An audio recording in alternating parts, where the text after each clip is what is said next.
नमस्कार दोस्तों, मेरा नाम है हरीश साहू और मैं आप लोग को क्लास 10 कक्षा 10वीं का गणित विषय पढ़ाता हूँ। तो दोस्तों हम लोग पढ़ रहे हैं अध्याय 3, जिसका नाम है एक चर का द्विघात समीकरण, अंग्रेजी में बोलेंगे क्वाड्रेटिक इक्वेशन। तो चलिए दोस्तों, इस अध्याय को हल करते हुए हम पहुँच चुके हैं उदाहरण क्रमांक 12 में।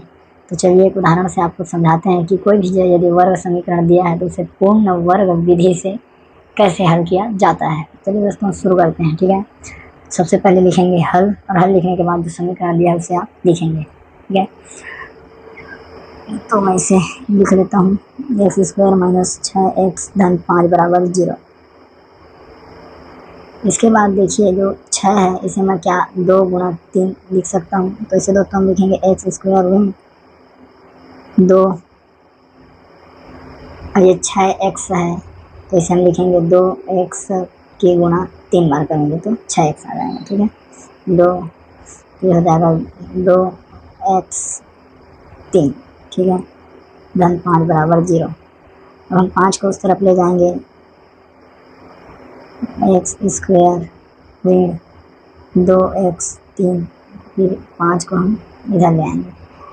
अब चूंकि 2x का गुणांक 3 है, अतः दोनों पक्षों में 3 के वर्ग को जोड़ने पर, चलिए जोड़ते हैं तो ये आ जाएगा x का वर्ग ऋण 2x 3 धन 3 का वर्ग बराबर 5 धन 3 का वर्ग।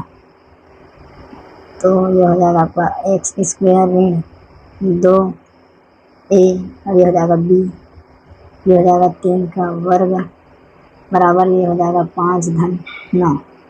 ठीक है, तो दोस्तों एक फार्मूला होता है कि a का वर्ग ऋण 2ab धन b का वर्ग बराबर, ये इस प्रकार से लिखाएगा a ऋण b पूरे का वर्ग।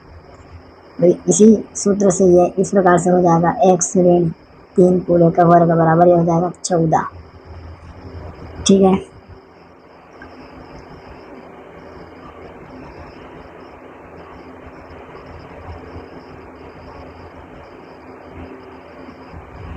दोस्तों यहाँ पर छोटा सा एक मिस्टेक है।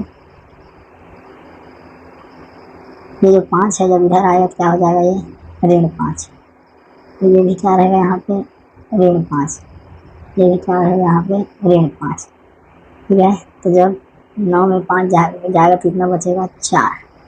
अब हम x माइनस 3 वर्ग का पक्षांतर क्या हो जाएगा करनी, x माइनस 3 बराबर प्लस माइनस रूट 2। ठीक है, इसको दो तरीके से हल करेंगे, +2 लेने पर और यहाँ पे -2 लेने पर। जब +2 लेंगे तो x माइनस 3 बराबर 2, तो हो जाएगा x बराबर 2 + 3, x बराबर आ जाएगा 5।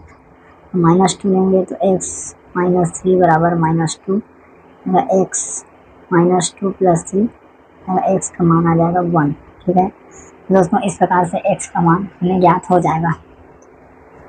तो दोस्तों इस प्रकार से हमें एक समीकरण इस रूप में दिया हुआ था, ये रूप में दिया हुआ था, और इसको हमने हल करते करते एक छोटे रूप में लाया इस प्रकार से, और उसके बाद हमने x का 2 मान ज्ञात किया। ठीक है दोस्तों, उम्मीद करता हूँ आपको समझ में आया है। देखने के लिए वीडियो को दोस्तों बहुत बहुत आपका धन्यवाद।